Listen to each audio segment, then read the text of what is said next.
ഈ വിരമിക്കൽ ആനുകൂല്യത്തിലും ഓണറേറിയം വർദ്ധിപ്പിക്കുന്നതുമായി ബന്ധപ്പെട്ടുള്ള കാര്യങ്ങൾ ഇപ്പോൾ സർക്കാർ സ്വീകരിക്കുന്ന നിലപാട് എന്താണ് നിങ്ങളെ അറിയിക്കുന്ന സ്റ്റാറ്റസ്?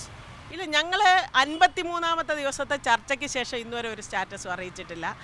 ഓഗസ്റ്റ് 27-ന് കമ്മിറ്റി റിപ്പോർട്ട് സമർപ്പിച്ചിട്ടോ അതിനെ തുടർന്ന് കമ്മിറ്റി ഇതാണ് ഞങ്ങളുടെ മുന്നിൽ വെച്ചിരിക്കുന്നത്, ഞങ്ങൾക്കിത് ഇത്രയും ചെയ്യാൻ കഴിയും, അത്തരത്തിലുള്ള ഒരു ചർച്ച എന്ന് പറഞ്ഞാൽ ഒരു ജനാധിപത്യപരമായ ഒരു മര്യാദകളുണ്ടല്ലോ ഒരു സമൂഹത്തിൽ, അത് കാണിക്കാൻ അവർ പിന്നീട് NHM ഡയറക്ടറെയോ മന്ത്രിമാരെയോ സമീപിക്കാൻ നിങ്ങൾ ശ്രമിച്ചിരുന്നു?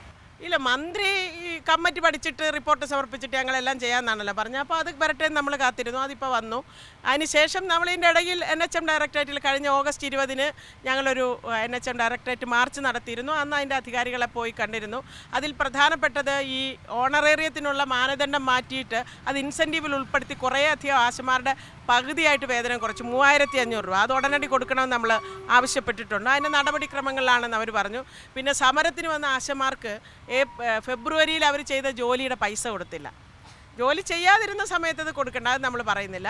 ഫെബ്രുവരി 10-ന് വരുന്നത് വരെ ജോലി ചെയ്ത് തീർത്ത ജോലിയും 17-നാണ് നമ്മൾ പണിമുടക്ക് പ്രഖ്യാപിക്കുന്നത്. അന്ന് വരെ ചെയ്ത ജോലിയുടെയും അതൊരു സമരത്തിന് വന്നു എന്നുള്ളത് കൊണ്ട് അവരോട് അതൊരു പ്രതികാര നടപടിയായിട്ട് കൊടുക്കാതിരിക്കുന്നത്, അത് കൊടുക്കണം എന്നും നമ്മളെ ഒരു പ്രധാനപ്പെട്ട ആവശ്യമായിരുന്നു.